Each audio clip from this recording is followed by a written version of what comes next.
It is Shamika, and I am officially back. I hope everybody is doing fantastic. December, the holidays are right around the corner.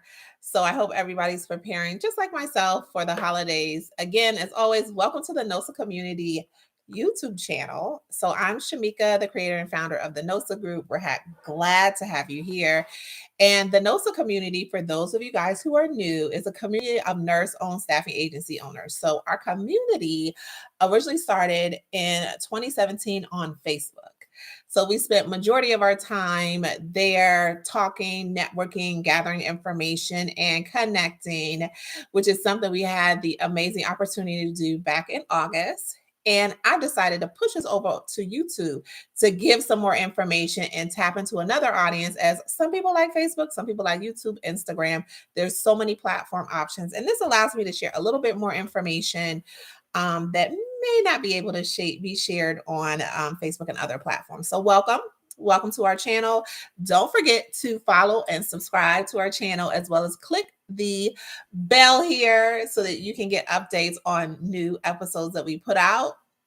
We're putting out a couple of different content as of late. So what we try to do to allow you guys to get the most for your time while you're here is pick a topic for the month. And this month's topic is working with small teams. So as small business owners, a lot of times our teams are itsy bitsy teeny weeny. So we don't have ginormous teams of people, multiple people, and sometimes many of us only work with teams under 10.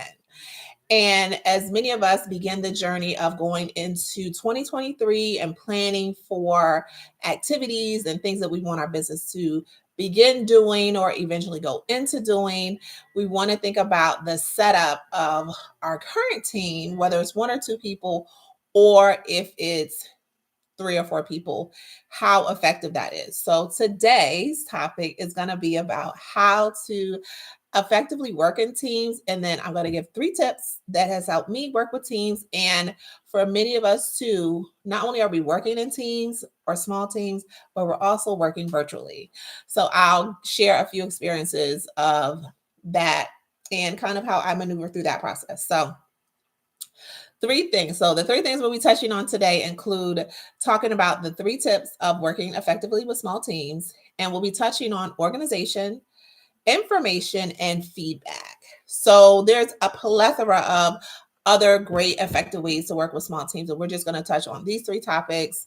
And I picked them because they're kind of the highlight and probably the area that people struggle the most in when not only setting up their team, but also ensuring that that team is meeting the intended goals or vision for your organization. So let's get it started with the first one, which is organization. So I think of myself as being fairly organized, but there's always room for improvement, especially in that technology realm. And one thing that I've learned over the last 7 years when it comes to working with other people, everybody's level of organization is different. So you want to take that into account. So organization, your structure, your expectations can all be different. So you want to make sure that when you think about your organization, you're not only thinking about like how you work, but how everything is structured. So you want to think about who reports to whom, for what, for why, how that kind of flows into the overall goals of the organizations, and then also how that information is shared. So some of the ways that I try to stay organized is that I do operate from an organizational chart. So there is a chart structure of workflows for our business about who reports to who. And then within that structure, I also include information around tools and resources that we use to communicate. So that can be G Suites, Google Chat, that could be Trello, which is a great resource, Todoist, that could be Monday, a lot of platforms that allow you to effectively work in your space and communicate with your various small team members effectively. So something that I do to kind of maintain the organization is we have weekly meetings, which is something we'll start doing bi-weekly. But when a new team member comes on, we introduce weekly meetings to bring that person up to speed and do any sort of cross training. Sometimes when people start and they've been in the business for sometimes you forget, hey, it's always a great opportunity when you bring in a new person to do refresher training. So through those weekly or bi-weekly meetings, we kind of give updates on, hey, what's been going on for you. Everybody gives an update. And then I speak on, any changes or adjustments I may want to make, along with, hey, this is our focus for the week, or this is our focus for the next week. Since we're entering the last part of the year, it's really important and key to set the tone for the year. So that's through like strategic goal planning, strategizing around, any big items that you want to achieve, any sort of big achievements that may require additional players that aren't typically a part of your team is always a good idea. And then kind of finding out from them some things that they may be interested in doing and incorporating that. So that's typically how I structure it.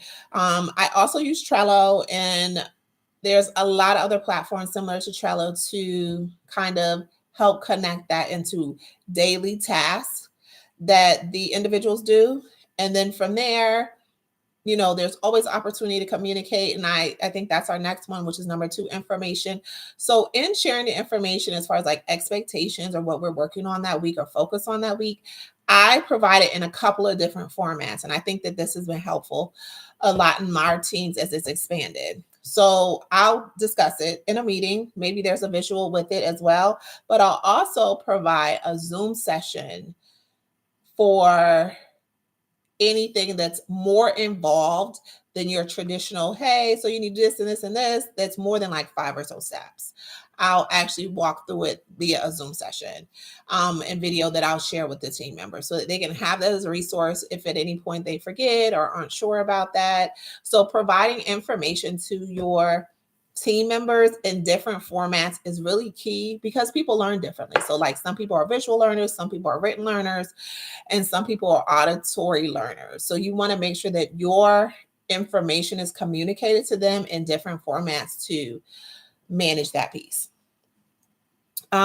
You want to also think about feedback. So the last step in the 3 tips is feedback. So in setting the expectation and kind of determining, hey, this is what I expect, these are your roles and responsibilities, these are your tasks, you also want to get feedback to make sure that they're on the same page as far as your ultimate vision for your organization through check-ins. So some people do check-ins, people call it performance reviews, some people do some variation of that, but you want to make sure that the things that they do right are acknowledged in a timely fashion. And then the things that they may not be doing correctly or having challenges with are addressed in that same manner. So what I like to do is give feedback in real time, whether it's positive or negative, but then also find out from my team members things that they're interested in doing in addition to their daily tasks, because some people have different interests.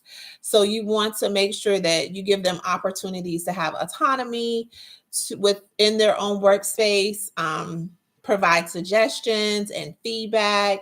And then you also want to make sure that their role and what they're doing and what they're contributing continues to be in alignment with the vision and mission of your organization. So thanks for hanging out with me, guys. That's all I have for you. So just remember, these are some great three tips to remember when working in small teams. It's something we all have to do as small business owners. I hope it's helpful. And number 1 was being organized. So having an organizational structure, understanding who reports to who, roles, titles, all of that, so that it's clear visually how the organization is structured. Then you also want to think about like internal organizational tools and systems or technologies that you have in your business to make it operate a lot cleaner. Next, you want to think about different ways to provide information to your teammates or partners so that they're able to not only receive it, but understand it. So you want to think about the fact that people learn differently. So be creative as far as how you present your information. Like I mentioned earlier, I do Zoom weekly or bi-weekly Zoom sessions, but I also do provide videos of any hands-on activities that I want to get completed so that if they needed a reference or a resource, they're able to go to either the presentation or the video about that particular topic, especially if it's something that requires more than like 3 or 5 steps. And then finally, give feedback. So, giving feedback allows you and your team members to see what's happening that works and see where there's areas for improvement, get an understanding of what they enjoy doing about their job or any suggestions they may have or improvements. So you want to make sure that you're maintaining and creating an open environment for facilitating that.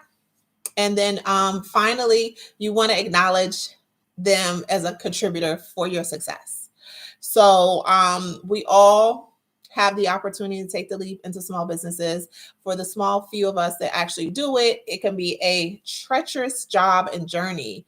But for the people that support you in that journey, their role is equally as important. So definitely recognizing them, as I know many of you guys will do as we go into the holiday season, is equally as important. So that's all I have for you guys. Like I said, we'll be putting up some more videos here at the NOSA Group YouTube channel. So thank you guys. Don't forget to subscribe to our channel so you get more updates on topics.